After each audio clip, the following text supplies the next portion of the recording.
नमस्कार दर्शकों, बहुत बहुत स्वागत है। दर्शकों, जैसा कि आप जानते होंगे कि जो जेमिनी एस्ट्रोलॉजी है उसमें हम चर कारकों को लेते हैं। अब एक तो स्थिर कारक होते हैं, जैसे पिता का जो स्थिर कारक है वो सूर्य है, माता का जो स्थिर कारक है वो चंद्रमा है। तो जो पराशरीय ज्योतिष है उसमें स्थिर कारक होते हैं, लेकिन जो जेमिनी एस्ट्रोलॉजी है उसमें जो कारक ग्रह हैं वो स्थिर नहीं होते।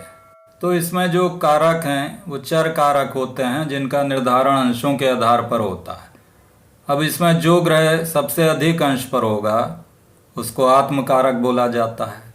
उससे कम अंश पर जो ग्रह है वो अमात्य कारक कहलाता है। उससे कम अंश पर जो ग्रह होगा वो भ्रात कारक होता है। जो उससे कम अर्थात चौथे नंबर पर जो ग्रह होगा वो होगा मार्थ कारक, और उससे कम अंश पर जो पांचवें नंबर पर जो ग्रह आएगा वो पुत्र कारक कहलाता है, और छठे नंबर पर जो ग्रह आएगा वो ग्राथ कारक, और सबसे कम अंश पर जो ग्रह होता है वो दारा कारक कहलाता है। तो इस प्रकार जेमिनी एस्ट्रोलॉजी में घटते हुए क्रम में अर्थात जो सबसे अधिक अंश पर जो ग्रह है उसको आत्मकारक मानकर और उससे जो कम डिग्री पर ग्रह हैं उस घटते हुए क्रम में कारकों को रखा जाता है। तो घटते हुए क्रम में जो पांचवें नंबर पर जो ग्रह आएगा वो पुत्र कारक कहलाता है। अब पुत्र कारक का संबंध किससे होगा? जो पुत्र कारक ग्रह है वो पांचवें भाव, जो पांचवा भाव है उसके कारकत्व को दिखाता है।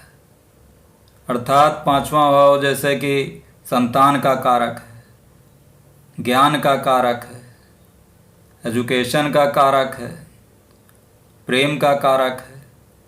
तो इन सब कारकत्व को पुत्र कारक ग्रह दिखाएगा। अर्थात पुत्र कारक ग्रह के द्वारा ये जाना जा सकता है जातक जो है वो किस प्रकार का ज्ञान प्राप्त करेगा, कैसी उसकी शिक्षा होगी। संतान के संबंध में जाना जा सकता है कि जो जातक है उसकी संतान कैसी होगी। तो इस प्रकार जेमिनी एस्ट्रोलॉजी में 7 ग्रहों को लिया जाता है जो कि चर कारक ग्रह होते हैं। इसमें राहु और केतु को शामिल नहीं किया जाता है। अब मान लीजिए कि हमको संतान के बारे में जानकारी प्राप्त करनी है तो उसमें हम पुत्र कारक ग्रह की स्थिति देखेंगे कि पुत्र कारक ग्रह कुंडली में किस स्थिति में है, किस राशि में बैठा हुआ है, बलवान है कि निर्बल होकर बैठा हुआ है, पुत्र कारक ग्रह पर किन ग्रहों की दृष्टि पड़ रही है, जिन ग्रहों की दृष्टि पुत्र कारक ग्रह पर पड़ रही है वो क्या शुभ हैं या अशुभ हैं, पुत्र कारक ग्रह उच्च का होकर बैठा है कुंडली में या नीच का होकर बैठा है, या स्वराशि का है, या किसी मित्र राशि में बैठा है या शत्रु राशि में बैठा है, पुत्र कारक ग्रह किन भावों में बैठा है इसको भी देखना आवश्यक है। तो इस प्रकार जो राशि कुंडली है उसमें तो ये देखना आवश्यक है ही कि पुत्र कारक ग्रह की क्या स्थिति है। इसके अतिरिक्त जो सबसे मुख्य है वो ये है कि नवमांश कुंडली में, अब जेमिनी एस्ट्रोलॉजी में चूंकि नवमांश कुंडली को बहुत महत्व दिया गया है कि जो आत्मकारक ग्रह है वो कौन सा ग्रह होगा, उसकी नवमांश कुंडली में क्या स्थिति है, और जो कारकांश कुंडली बनती है उसको भी हम नवमांश कुंडली के द्वारा देखते हैं। तो पुत्र कारक ग्रह को हम नवमांश कुंडली में भी देखेंगे कि नवमांश कुंडली में किस स्थिति में है, कौन से ग्रह उसको देख रहे हैं, उसका बल कितना है, उच्च का होकर बैठा है या नीच का या अपनी राशि में बैठा है, किन भावों में बैठा है। तो ये सब को नवमांश कुंडली में भी देखना आवश्यक है। अब यदि हमको पंचम भाव से संबंधित संतान के बारे में जानकारी प्राप्त करनी है कि संतान कैसी होगी, संतान होगी कि नहीं होगी, संतान के संबंधित अन्य बातों को यदि जानना है तो हम पुत्र कारक ग्रह को सप्तमांश कुंडली में देखेंगे, क्योंकि सप्तमांश कुंडली के द्वारा संतान के बारे में जाना जाता है। जो सूक्ष्म कुंडली है, जो वर्ग कुंडली है संतान से संबंधित, वो है सप्तमांश कुंडली। तो सप्तमांश कुंडली में हम देखेंगे कि पुत्र कारक ग्रह की क्या स्थिति है। यदि वहाँ पर पुत्र कारक ग्रह केंद्र भाव में बैठा हुआ है तो वहाँ हम ये कह सकते हैं कि जातक की जो संतान होगी वो उत्तम होगी, जो उसको फल प्राप्त होंगे संतान से संबंधित वो शुभ फल प्राप्त होंगे। इसके विपरीत यदि वहाँ पर अशुभ भाव में बैठा हुआ हो पुत्र कारक ग्रह, मान लीजिए छठे भाव में पुत्र कारक ग्रह बैठ गया सप्तमांश कुंडली में, तो वहाँ हम ये कह सकते हैं कि किसी ना किसी प्रकार की बाधा संतान से संबंधित उस जातक को आएगी, चाहे वो संतान के होने में हो या संतान उत्पन्न होने के बाद उससे संबंधित किसी तरीके की परेशानी हो सकती है, कोई बीमारी आदि संतान को हो या किसी अन्य प्रकार से संतान को कोई परेशानी हो सकती है या संतान से संबंधित कोई परेशानी उस जातक को प्राप्त हो सकती है। लेकिन उसमें हमको ये भी देखना होगा कि यदि छठे भाव में बैठा है पुत्र कारक ग्रह तो किन ग्रहों के द्वारा देखा जा रहा है। यदि उस पर मान लीजिए किसी शुभ ग्रह की दृष्टि है तो वहाँ ज़्यादा अशुभ परिणाम नहीं प्राप्त होंगे। यदि पुत्र कारक ग्रह मान लीजिए अष्टम भाव में बैठा है तो ये भी अशुभ स्थिति है, वहाँ हम ये कह सकते हैं कि संतान के साथ कोई दुर्घटना हो सकती है। तो इस प्रकार जो पुत्र कारक ग्रह है वो सप्तमांश कुंडली में कहाँ पर बैठा है, इसको देखकर हम संतान के बारे में जानकारी प्राप्त कर सकते हैं।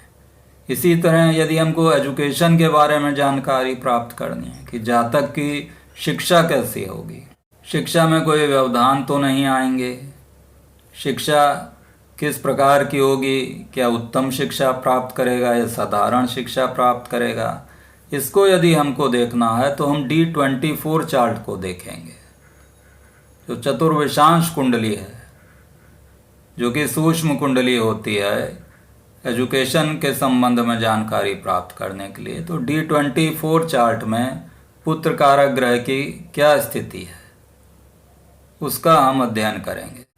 अब पुत्र कारक कहलाने का ये मतलब नहीं है कि उस ग्रह के द्वारा हम खाली पुत्र के बारे में जानकारी प्राप्त करेंगे या संतान के बारे में जानकारी प्राप्त करेंगे। पंचम भाव से संबंधित जो भी कारकत्व हैं उनकी जानकारी प्राप्त करने के लिए हम पुत्र कारक ग्रह को देखेंगे।